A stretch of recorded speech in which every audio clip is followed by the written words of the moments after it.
dal leen ak jàmm seen chaîne bi di Buzz M TV ci seen acte du jour. ginnaaw ba mouvement politique bii di FC25 di regrouper 19 candidats yi nga xam ne dañoo valider seen candidature ngir ñu daal di dem ci élection présidentielle 2024 yi ñu jëm lëkkaloog ñaari mouvement yi ñu dippee aar sunu élection ak F24 ñooñee ñëpp ànd nañ daal di créer mouvement bi ñu dippee Front pour la résistance. ci li ni mel kii di Cheikh Bara Ndiaye bokk ci acteur leader yi yëkkati na ay kàddu daal di àddu ci situation politique bi ci réew mi di Sénégal. kookee di Cheikh Bara Ndiaye ne dialogue national bu kii président Macky Sall oote woon ci réew mi di Sénégal ku koy amal ab misaal day mel ni que ne borom kër gu am ñaari jabaram yooyee daal di meroo yemuñu si ñu daal di xuloo yemuñu si ñu tàmbalee xeex borom kër gi fexe ba daal di xàjjale ñaari jabaram yooyee di xeex au lieu que mu yóbbu leen justice ngir justice daal di leen di atte kookee daal di romb justice daal di leen di yóbbu ci gelam yu amoon bu njëkk ba maanaam exam yi ngir ñooñee daal di leen di atte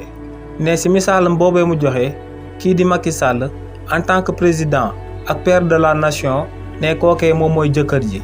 ne ñaari jabar yuy xeex moom mooy kii di Karim Wade ak candidat yi nga xam ne dañoo valider seen candidature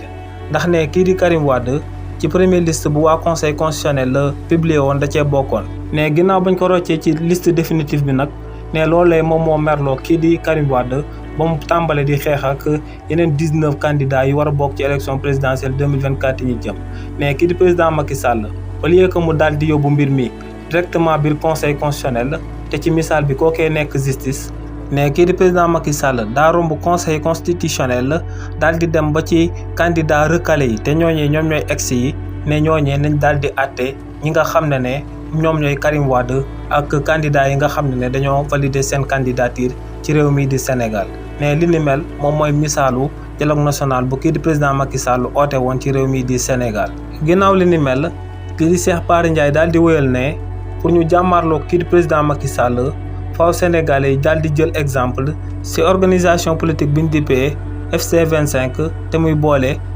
boole 16 candidats yi nga xam ne dañoo valider seen candidature ngir ñu bokk ci joŋante présidentielle 2024 ñu jëm. ne lu sabab lu tax mu wax li ni mel moom mooy que ne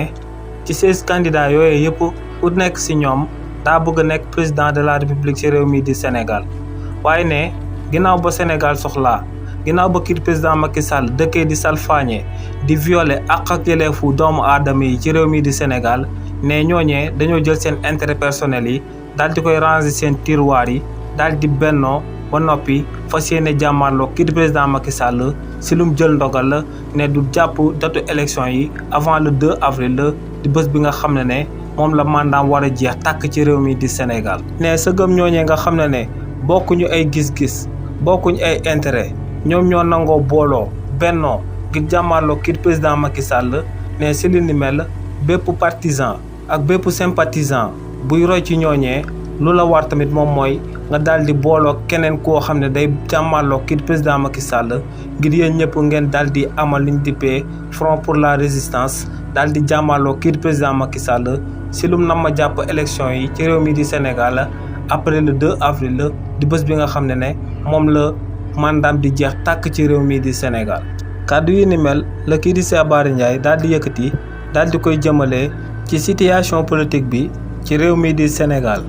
ginnaaw li ni mel activiste bii di Abdou Karim Gueye ñu gën koo xam ci Karim Xurum Xaq yëkkati na ay kàddu daal di koy jëmale ci kii di Moustapha Diakhaté ne kookee kii di Marème Faye Sall moom moo nekk ci ginnaawam yore ab télécommandam dinaan ko waxal waaw mu wax waaw ne ko waxal déet mu daal di wax déet. si li ni mel kii di Abdou Karim Gueye ne kii di Moustapha Diakhaté ba mu taxawee daal di wax que ne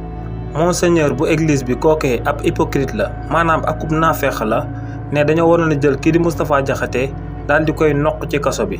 ndax ne en réalité kookee di Moustapha Diakhaté akum imbécile la ne bu waxee ab imbécile la nag du sensu saaga ko moo tax mu daal di wax waaye ne kii di Moustapha Diakhaté ab mag la bi nga xam ne ab xelam màggut maanaam mag la bu yore xelu xale.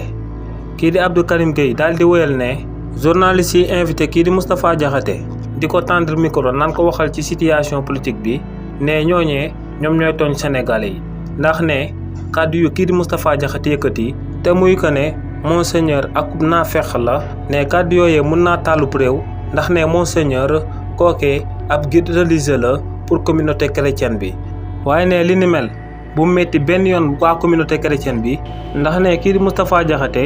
yëkkati na ay kàddu yu bon daal di koy jëmale ci yonent bi sallallahu alayhi wa sallam te ne kookee ne ab jullit la donc ne li ni mel bu metti benn yoon communauté chrétienne bi ndax ne kii di Moustapha Diakhaté ab mag la bu tekkiwut dara waaye tamit ak mag bu torox la. kii di Karim Xurum Xaq daal di wéyal ne nu kii di président Macky Sall amee ay pion daal di yore ab télécommandam di leen di wax ñuy def mu naan leen ñu bàyyi ñuy bàyyi noonee la kii di Marème Faye Sall amee ay pion yi nga xam ne tamit dafa am ab télécommandam daal di nekk seen ginnaaw di leen wax ñuy wax di leen wax ñuy bàyyi ne ci pion Marème Faye Sall yooyee nag kii di Moustapha Diakhaté da see bokk. ginnaaw li ni mel kii di Thierno Alassane Sall ne démb bañ agressé kii di Maïmouna Ndour ay 3h du matin ci wetu këram ne li ni mel war naa sabab bu fi kenn waxati ay loi d'amnistie ci réew mii di Sénégal. si li ni mel kii di Thierno Alassane Sall ne kii di Maïmouna Ndour Faye yàgg nañ koo menacé ci réew mii di Sénégal waaye ne nu réewu Sénégal bindoo woon réewu teraanga ne loolee moom moo sabab mu si see bàyyi sax xelam. waaye ne démb ginnaaw bañ ko agressé te agresseuram bi lu leer ba am mooy que ne kookee daa ñëwoon pour jël si bakkanam ne loolee moom moo war a sabab ci réew mii di Sénégal ñu ubbi ay enquête daal di xam ñan ñoo fi agressé daal di leen di tëj à jamais ci réew mii di Sénégal ne ñooñee dañ leen a war a jàpp daal di leen di tëj ci kaso bi te si li ni mel ne gouvernement bu kii di président Macky Sall waratu cee wax ay waxu amnistie ndax ne ci réew mii di Sénégal dañoo war a daal di jàpp ñëpp ñu fi amal ay ñaawteef jëmale ko ci ay leader politique wala ñu koy jëmale ci askan wi. ginnaaw li ni mel kii di Aline Sané bokk ci membre fondateur mouvement bi ñu dippee F24 waaye tamit bokkoon ci détenu politique yi ci réew mi di Sénégal kookee ginnaaw bañ ko bàyyee daal dinay xamal sénégalais lu sabab li ni mel. kii di Aline Sané ne lu sabab état bu Sénégal daal di koy bàyyi moo ngi dippeekoo ci réewu États-Unis ndax ne ñooñee ñoo bind bataaxal réewu Sénégal daal di leen di xamal que ne nañ ko bàyyi ci nu mu gën a gaawee waaye tamit ne waa États-Unis yemuñ ci loolee rek dañoo jël bataaxal boobee daal di koy publier ci page officielle bu ONU waaye ne waa ONU yemuñ foofee ndax ne ñooñee dañoo envoyé ci réewu Sénégal seeni enquêteur ne seeni enquêteurs yooyee bañ accès ci réewu Sénégal ba daal di càmbar ay mbiram si lañ xamee que ne niñ ko tegee loxo teguñ ko ci dëgg teguñ ko ci yoon mais ginnaaw li ni mel la waa ONU daal di teg pression état bu Sénégal ñooñu daal di koy mujjee bàyyi. lii lañ leen andiloon comme actualité ñoo ngi leen di jox dig daje ci yeneeni mbir incha allah.